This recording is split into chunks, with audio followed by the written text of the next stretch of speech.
सबसे पहले सर आपका बहुत शुक्रिया कि आपने हमें वक्त दिया। सर आज सुबह ट्रंप की जानिब से ऐलान किया गया कि ईरान के साथ मुआहदा हो चुका है। ईरान ने भी इस मुआहदे की तस्दीक कर दी और 19 जून को जिनेवा में मुज़ाकरात होंगे। और इस मुआहदे के बारे में बताया जा रहा है कि इसमें 14 पॉइंट्स हैं जिस पर वो मुत्तफिक हुए हैं। अगर आप बता दें कि वो 14 पॉइंट्स कौन कौन से हैं। बिस्मिल्लाहिर्रहमानिर्रहीम। देखें, 8 अप्रैल 2026 में शुरू होने वाली एक प्रोसेस है जिसमें पाकिस्तान की पॉलिटिकल और मिलिट्री लीडरशिप ने ये अहम और बड़ी सेंसिटिव मिशन का आगाज़ किया, जो कि मीडिएशन थी ईरान और यूएस के दरमियान। फिर आपने देखा 3 दिन के बाद 8 अप्रैल को इंटरिम सीज़फायर होने के बाद इस्लामाबाद टॉक्स मुज़ाकरात हुए। इस्लामाबाद में दोनों ममालिक की आला क़यादत या आला सतही वफ़द यहाँ पर तशरीफ़ लाएँ। लेकिन आपने देखा कि 21 घंटे के मुज़ाकरात के बाद किसी नतीजे पहुँचने से पहले दोनों वफूद चले गए थे। तो बड़े ही ये एक अलमिया के अमेरिका एक सॉवरन कंट्री के ऊपर जंग मुसल्लत करने के साथ एक तमाम खित्ते को मुतासर कर देता है नाम नहाद प्रिएंटिव एक्शन के तहत। वो प्रिएंटिव एक्शन जो कि इजराइल सालों से ईरान के खिलाफ एक फेक इंटेलिजेंस और प्रोवोकेशन एक प्रोवोक नैरेटिव बनाता आ गया। तो ये सिलसिला चलता रहा, नेगोशिएशन हुए इधर। फिर पाकिस्तान के दौरे पे 2 दफ़ा ईरानी वज़ीर ख़ारिजा आए। पाकिस्तान के फील्ड मार्शल ईरान का 2 दफ़ा सरकारी दौरा किया। इंटीरियर मिनिस्टर नकवी साहब गए, प्राइम मिनिस्टर साहब ने रीजन का दौरा किया। इन तमाम कोशिशों की बदौलत गुज़श्ता आज अलसुबह प्राइम मिनिस्टर शहबाज शरीफ साहब ने ये ऑफिशियल तौर पर ऐलान किया कि ईरान और अमेरिका एग्रीमेंट पर पहुंच चुके हैं और पाकिस्तान की मेज़बानी में आने वाले फ्राइडे जून 19 को ये डील जो है पाकिस्तान की मेज़बानी जेनेवा में इस पर साइन होंगे। देखें, मैं समझता हूँ सबसे बड़ी कामयाबी ईरान के लिए इस डील में ये कि यूएस और इजराइल को, हालांकि इजराइल अपने आप को इस मुआहदे का पार्टी नहीं समझता, बिकॉज नेतन्याहू और इजरायली जो सरकर्दगान है वो हमेशा एक स्पॉइलर का रोल प्ले करते आए हैं। ऑल्दो अमेरिका के लिए बड़ा चैलेंज है क्योंकि मिड टर्म इलेक्शन आने वाले हैं अमेरिका में और यकीनन डेमोक्रेट्स के क्रिटिसाइज जो बयान आप देख रहे हैं और सदर डोनाल्ड ट्रंप के अपनी फेस सेटिंग की वजह से उनके लिए बड़ी चैलेंज है कि वो किस तरह इजराइल को नेतन्याहू को लगाम देंगे कि इस एग्रीमेंट के खिलाफ साजिश ना करें। लेकिन मैं समझता हूँ सबसे बड़ी कामयाबी ईरान के लिए है कि दुश्मन के ऊपर यह मुसल्लत कर दिया अपने मुतालबा, जो सबसे पहले जो कि मुस्तकिल जंग का खात्मा है। और ईरान के जो फ्रोजन एसेट है दसियों सैकड़ों अरब डॉलर, जिसमें से अभी फिलहाल उस 14 पॉइंट्स में 24 अरब डॉलर का जिक्र है। और मैं समझता हूँ अमेरिका अपनी इज्जत बरकरार रखने के लिए ईरान के जो मुतालबात हैं वो यकी बात देगरी उसको उस पर पाबंदी से काम करने पर मजबूर है। क्योंकि आप देख रहे हैं खित्ते के ममालिक जिनके बड़ी बेसिस उन्होंने मेज़बानी कर रहे थे अमेरिका की, वो भी थक चुके हैं। सऊदी अरबिया से लेके Oman, Qatar, UAE, Kuwait, Bahrain. तो ओवरऑल आप देख रहे हैं वेस्ट एशिया में और इसके तमाम असरात आप देखें जो कि डेवलपमेंट कंट्रीज है सबसे मुश्किलात सफरिंग वो कर रहे हैं।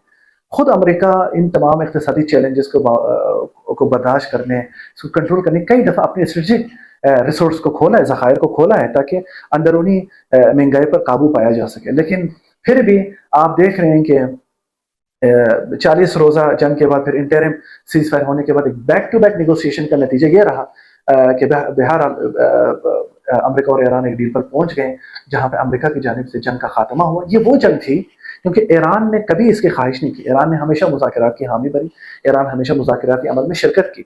2025 जून में ईरान पर 12 रोज़ा जंग मुसल्लत करने से पहले ईरान वो नेगोशिएशन प्रोसेस में शरीक थे। 2 दफ़ा मुज़ाकरात मस्कत में हुए। जब मस्कत में वो जाने लगे थे तीसरे दौर के लिए, इजराइल ने ईरान पर जंग मुसल्लत की और वही सिचुएशन 28 फरवरी इस साल को सूरत हाल पैदा हुई जब ईरान ने 2 दौर के मुज़ाकरात में शिरकत करने के बाद जेनीवा जब पहुंच गए थे तीसरे राउंड में, जब एक अच्छे नतीजे पर पहुंच गए थे, फिर अमेरिका और इजराइल ने मिलकर ईरान पर जंग मुसल्लत की। जो अपने अहदाफ लेके आए थे वो बिल्कुल उसमें नाकाम हो चुके हैं। वो चले थे ईरान में रजीम चेंज करने के लिए, लेकिन आज आप देख रहे हैं अमेरिकी अवाम अपनी ही इंतजामिया से थक हार के खुद से ही मुल्क में रजीम चेंज का मुतालबा कर रही है। अफजल रज़ा साहब, अगर आप ये बताएं कि इस मायदे के बाद मशरकी वस्ता ख़ुसूसन खलीजी ममालिक, इसराइल और हिती की मजमूई सिक्योरिटी सूरत हाल पर कौन से असरात मुरतब हो सकते हैं इस मायदे के? देखिए, मैं समझता हूँ इस एग्रीमेंट के बाद ज़रूर पर्शियन गल्फ कंट्रीज जो अरब इस्लामी ममालिक हैं वो ईरान के साथ एक नॉन एग्रेशन एग्रीमेंट पर काम करना चाहिए। देखिए, सबसे पहले ईरान हमेशा ये कहता आ रहा है अपने अरब इस्लामी दोस्त बरादर ममालिक के साथ कि कई दिहाइयों से ये अड्डे उनके मफादात के लिए नहीं बल्कि उनके लिए मुश्किलात पैदा करने के लिए एक असल वजह है। ईरान का कभी भी मुश्किल नहीं रहा अरब ममालिक और उनकी नेशन, शायद हुकूमत के लेवल के तहत हुकूमती लेवल के तहत टेंशन रही हो। आपने देखा मार्च 2023 में कई साल ईरान और सऊदी अरेबिया के दरमियान ताल्लुकात ना होने के बाद उन्होंने मार्च 2023 में चाइना की हेल्प से वो एक रीअप्रोचमेंट हुई, ईरान और सऊदी अरब आपस में ताल्लुकात की बहाली की। आपने देखा ये बेनिफिट तमाम खित्ते को बल्कि पाकिस्तान को, क्योंकि हमेशा ये बात रही है कि ईरान और सऊदी अरबिया के दरमियान टेंशन से पाकिस्तान मुतासर रहा है। तो ईरान और सऊदी अरब के दरमियान रीअप्रोचमेंट के बाद आपने देखा ईरान और यूएई के ताल्लुकात ठीक हुए, ईरान और बहरीन के ताल्लुकात ठीक हुए, ईरान और कुवैत के दरमियान ताल्लुकात ठीक हुए।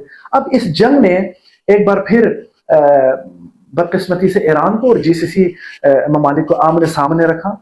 अब ईरान का एक हक इसलिए है according to the UN charter कि जब आपको इल्म है आपके ऊपर एक जंग मुसल्लत की जा रही हो और एक ऐसी जगह से आपके ऊपर जारियत हो रही है कि वहां पे दुश्मन के अड्डे हैं, तो आप अपने हक दिफा इस्तेमाल करते हुए जहां से आपके ऊपर जारियत हो रही है तो वहां पे आपको हमला करना पड़ेगा। नहीं तो ये जारियत का सिलसिला जारी रखते हुए आपकी जो तनसीबात है, आपके इंफ्रास्ट्रक्चर है, आपके सिविलियंस है, आपके बच्चे हैं, जवान हैं, वो तो सारे मुतासिर होते रहेंगे।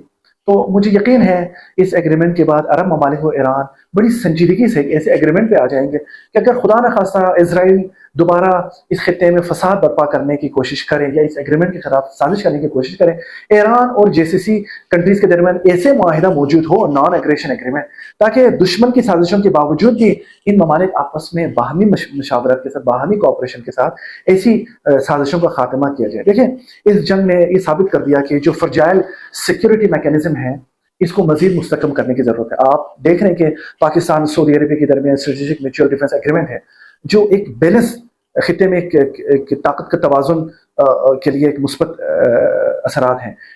ऐसी में पाकिस्तान, ईरान, तुर्की, सऊदी अरेबिया, कतर, इजिप्ट, इन दरमियान भी अगर कोई ऐसी सिक्योरिटी मैकेनिज्म का ईजाद किया जाए तो यकीनन इस खित्ते में जो बाहमी मफादात है इसको एक अच्छे तरीके से इसकी हिफाजत की जा सकती है। अच्छा सर, आखिरी सवाल सर, आपके ख्याल में इस मुआहदे के पायदार और कामयाब होने के इम्कान कितने हैं और इसके रास्ते में इस वक्त जो आप समझते हैं सबसे बड़े चैलेंजेस कौन से हैं? क्योंकि डोनाल्ड ट्रंप के बयान पर लोग ट्रस्ट ज़्यादा नहीं कर रहे हैं क्योंकि आए रोज़ इनके बयान चेंज होते रहते हैं, तो आप क्या समझते हैं कि देखिए ईरानी लीडरशिप के मुताबिक वो इस एग्रीमेंट को ऐसे लेके आगे जा रहे हैं कि एक हाथ में एग्रीमेंट है और उनका दूसरा हाथ ट्रिगर पे है।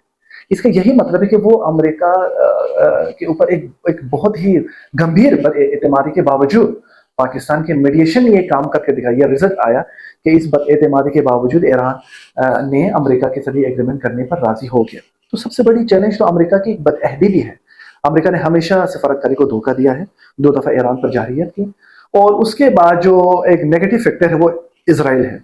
इसराइल हमेशा खित्ते में ये कोशिश की है कोई भी ऐसे एग्रीमेंट हो, कोई भी ऐसा ताउन हो, कोई भी ऐसी बात हो जिसमें से ईरान और अरब ममालिक के दरमियान अच्छे रवाबित बरकरार हो या ईरान और अमेरिका के दरमियान कोई फ्लेक्सिबिलिटी हो, मिसअंडरस्टैंडिंग को दूर करने की वजूहत है, वो हमेशा इसराइल ने इसके खिलाफ साजिशें करता आया है। और मैं समझता हूँ ये ईरान पर नहीं, ये अमेरिका के ऊपर जिम्मेदारी आयद होती है। और खित्ते में कुछ ममालिक जो इसराइल का दोस्त बना हुआ है, ये इनकी एक रिस्पॉन्सिबिलिटी है कि मेक श्योर करे कि अगर वो खित्ते में नेविगेशन के फ्री मूवमेंट चाहते हैं, अगर खित्ते में पीस एंड स्टेबिलिटी चाहते हैं, अगर वो खित्ते में एक स्टेबल इकोनॉमिक चाहते हैं जिसकी कीमत वो फ्यूल की कीमत हमेशा अप्स और डाउन ना हो, तो उनको चाहिए डोनाल्ड ट्रंप को इस बात का कायल करें कि आपको इस एग्रीमेंट के बाद एक मुखलिसाना कारकर्दगी दिखानी होगी और आपका जो एक अजली दोस्त है, जो मुसलमानों का अजली दुश्मन है यानी इजराइल, उसको लगाम दे ताकि खित्ता जो है ना